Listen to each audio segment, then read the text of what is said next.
What's up, everybody? It's me, Crosspatch. I am here again at the Pittsburgh Steelers practice facility, and the subject of today's video is best running plays in the Pittsburgh Steelers playbook. In my opinion, of course, right? These are plays that I use, they work well for me, they fit my definition of what a running game should look like. So we're going to be playing some power football today. Old school Steelers football. If that's something that's interesting to you, you're going to enjoy this video. And if you do, please go ahead and hit that like button, subscribe to the channel. I'm doing Madden content 5 times a week. Kind of a new channel. Would love to have you as part of the community. So let's get started here. What kind of plays are we talking about here? What did it take for a play to be considered, in my opinion, one of the best in the Steelers playbook?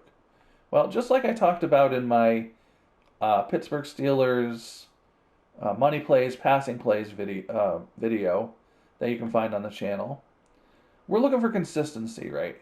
We're looking for plays that we can count on consistently to do what we want them to do. So in this case, we're looking at running plays that usually are going to get us 3, 5, 8 yards every time we run them, and occasionally they'll bust open for a big gain, right? Because the running game is about control. Control of the clock, control of the football, control of your opponent. And when we can grind it out, when we can be moving down the field methodically, 3 yards, 5 yards, 6 yards at a time, we've got that control, and that's how we win games. And the first play I've got here is in I-tight formation, 2 tight ends, and it's called 26 duo. And when it works correctly, this is what it looks like. So obviously I chose this this replay because it kind of illustrates my point the way I want to. But this is about as simple as it gets. This is blocker on blocker, man on man. We're going to line up and we're going to come at you, try to stop us football. That's what we're doing here. And you can see the blocking is just very straightforward. Center takes the nose tackle by himself. Guard goes up to the next level looking for a linebacker. We've got a double team on the defensive end. And this guy here, for some of you younger viewers who are watching this, you may not know, this guy's called a fullback. A little bit of an endangered species in the NFL these days. And it's a shame. Because in my opinion, the fullback is super important to a strong running game.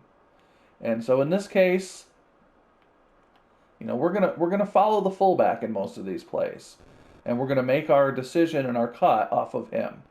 So in this case, he's gonna come out. Derek Watt's gonna come out and block his brother here, and he doesn't have to blow him up. Just get him out of the play, and that's all we need. That's all we need to get through the hole there, right? We get a nice block from Smith-Schuster on the edge here. And we get a nice gain. So, what are some of the good things about this play? Well, first of all, like I was saying before, not a lot of chance to get caught in the backfield here. This is a very reliable play. So, could TJ Watt come up and blow up this play? Sure. But, 9 times out of 10, you're not going to get caught in the backfield, even if the play doesn't gain much yardage. So that's important. The second thing is, because I have 2 tight ends, I can run this play either way. I do have Smith-Schuster way out here, so that makes the formation, technically strong to this side. But in reality, I'm going to do my hat count at the line of scrimmage. I'm going to decide which side is better, and I'm going to run that way. Now, this play is designed to run towards the strong side, to run towards Smith-Schuster's side. But you don't have to run it that way. You can run it the opposite direction. And you've got, the same strength either side if you want to do that. So that's I-tight 26 duo. Straightforward, power football, try and stop us, right? The next play we're going to look at is similar, but from a different formation here. So we're going to go to I form again, wing, 95 Mike. And we're going to put the defense in 3-4, just random play. So look at the play art here. This play is actually designed to go to the weak side, right? So we're going to do our hat count, and obviously I think we want to go to that side in this case. So, consider your fullback in your hat count. We've got 3 defensive guys on that side of the center. We've got our fullback, a guard, and a tackle. So let's see how we do here. So that wasn't too bad. Again, we got, let's see, what do we get? 10 yards out of that? Whatever. It's man-on-man blocking. Tackle takes the outside linebacker. The guard gets the defensive end out there. And I'm following that fullback and like when I say cut off his block, like whatever way he faces, you're going off of his butt there, right? You're going to go behind him. So when you're going by him, you can read his jersey or his name on his jersey. And, our guard went to the next level. If I was a little more patient, maybe I should have cut that outside. But that's another good play. That's I wing, 95 Mike. So another super simple play that you can count on. And this is a pretty good game. But, even if we only got 5 yards out of this, that's pretty good. We could be happy with that. If you average 5 yards a carry, you're doing well. So let's go to one more play here. And this is my favorite short yardage play. And after I say that, I probably won't be able to gain a yard on it. But typically, if I have a 4th and 1 situation, I'm feeling pretty confident that I can pick it up with this play.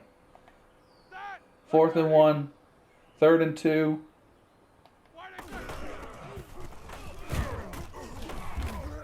And again, we're not looking for a play that's going to go for a touchdown. This can break big on occasion, but typically, that's what you want. You want to be able to grind it out and convert that first down. And this play, again, is super simple. Our guys are coming at your guys. Try to stop us. Tackle takes the outside linebacker. Guard blows out that defensive end. And I'm following my fullback. And I got caught by who? I got caught by the linebacker, Bush, who took a bad angle there, but got me anyway. So, but it doesn't matter, right? Because if this is 3rd and 1, that's a first down. In fact, that's better than a first down.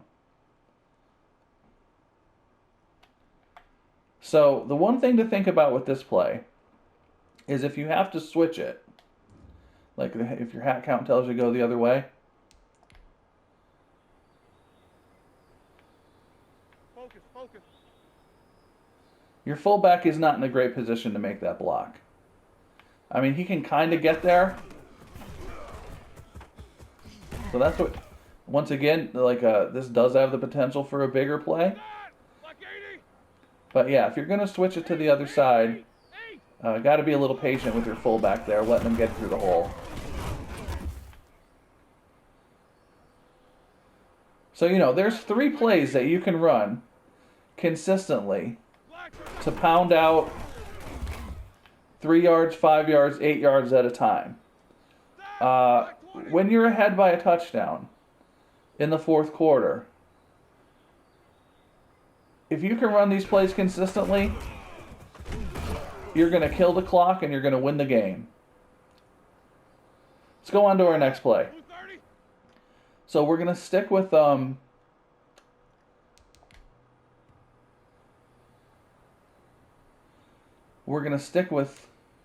weak eye wing, and now we're going to run some powers here.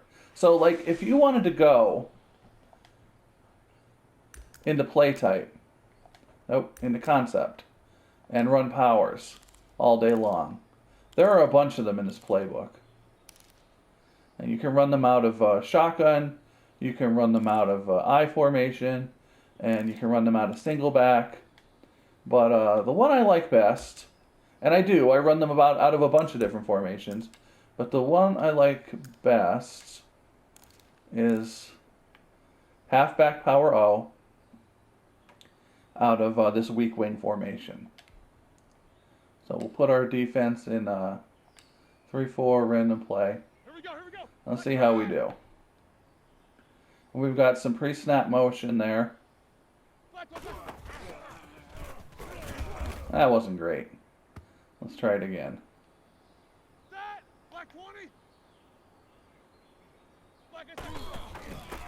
There we go. That's better. So let's look at what we got going on that play. This is going to be quite a bit different than the other plays we looked at. This is a power. The other plays are kind of powers as well. The one's more of an ISO, but this is a power. And we've got a pull from the Playside Guard here. Or I'm sorry, from the backside guard on the power O. So that's this guy. That's David DeCastro. Oops, if I can get on him. Number 66 there. So he's pulling across, and he's another guy you can follow through that hole, right? So we're still following the fullback. Fullback's going to get in on that block on the outside linebacker. But I'm going to follow number 66 through that hole. If he's not going too slow. Like, you got to do your best to kind of gear down until you get through the hole. And that gets me up to the next level. And again, that's a nice gain. You know, it's hard to argue with that on a first down. You know what else can you expect out of your running play? Now, if he were to break it for a touchdown, obviously that's better. But, you know, consistency is what we want. We want to grind it out consistently, bend the other team to our will, control the ball, control the clock, control the defense. You know, you don't need fancy pistol formation and everything like that to run the football. Power football, put the fullback in the game, get behind the fullback, get behind that pulling guard. The next one we're going to look at is another similar play, but on this play, the Playside Guard does the pulling here. So we're going to go I wing, halfback power G. Put the defense in our random play. So in this case, the Playside Guard is pulling, right? So, oh, got walloped by Bush. Let's run it once more. That was okay. Let's run it again. All right. Try one more. All right, so we're getting some yards there. Every now and then, like, it'll break bigger, but let's take a look at it. So on this play, 71 is going to be the one pulling here. If I can highlight him there. So he's the Playside Guard. So this is about as close as I ever come to running a sweep in this game. I don't generally like to run outside. I like to run at the defense, not alongside them. So again, you know, that's a 4 or 5 yard gain. That's a good gain on a first down.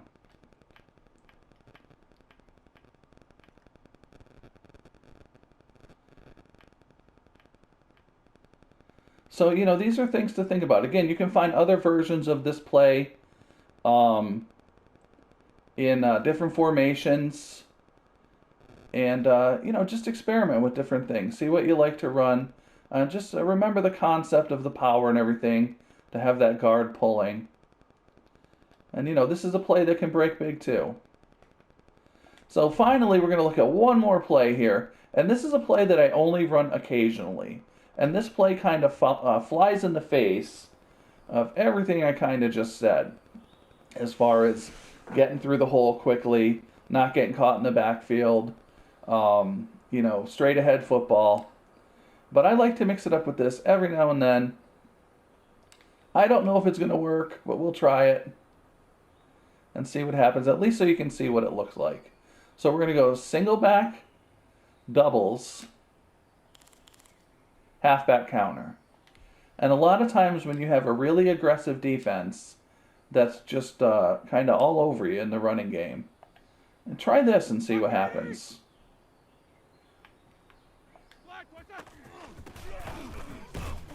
That sort of worked. See if we can run it once more.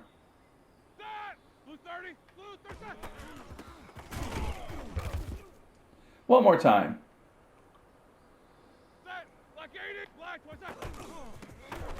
Alright, we're getting blown up all over the place on it. And that's what happens when you have things that are, you know, when you're goofing around in the backfield with plays like that don't develop quickly.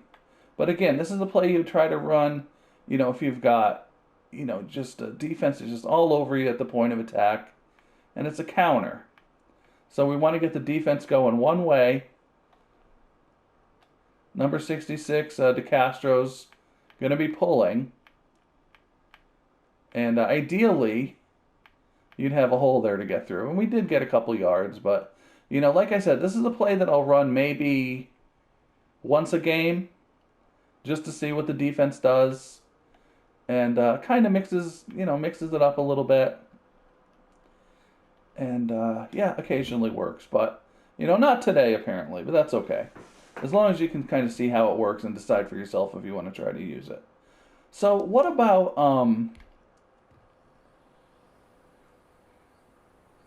running out of the shotgun? So that's something I don't like to do. And the reason I don't like to do it is because I feel like it takes too long for the back to get to the line of scrimmage. So that's my argument against it. The argument for it is, especially if you have an offense where you're passing a lot, you can create like a uniform look. So when I come out in this formation here, and if you play online or if you play against like real people, this is probably something to think about. I don't want my opponent to like be tipped off on what I'm going to do. Like when I come out in a 2 tight end set with a fullback, it's, you know, pretty clear what I'm going to do. I'm going to run the ball. But, you know, if I want to catch them off guard, running these kind of plays from shotgun, you know, I don't know, something you might want to try. I don't do a lot of it. I usually do it only if I see, like if I have to check to it. Like if something with the passing play that I called doesn't look good, I'll check to it. But yeah, in my opinion, it just takes too long for the play to get going. It's too easy to sort of sniff it out as a defender. I would rather have plays that run straight at the line of scrimmage, that hit the hole fast, that give the defense little chance to catch the back in the backfield, and that give me a lead blocker with a fullback or a pulling guard. So that's my philosophy. I mean, you got to figure out your own philosophy, obviously. If you like to run out of the shotgun, there's nothing wrong with it. It's definitely part of modern football. Like I said, like my philosophy of running is a little bit old school. It's a little bit, you know, like Jerome Bettis early era Steelers, where it's just coming at the defense. And, you know, they know what you're going to do. You know what you're going to do. See if they can stop you. So, I don't know. That's my opinion. Hope you got something useful out of this video. If you did, please go ahead and hit the like button. And, you know, maybe subscribe to the channel. But I hope you enjoyed it. And above everything else, I hope you have a great day. And I will see you next video.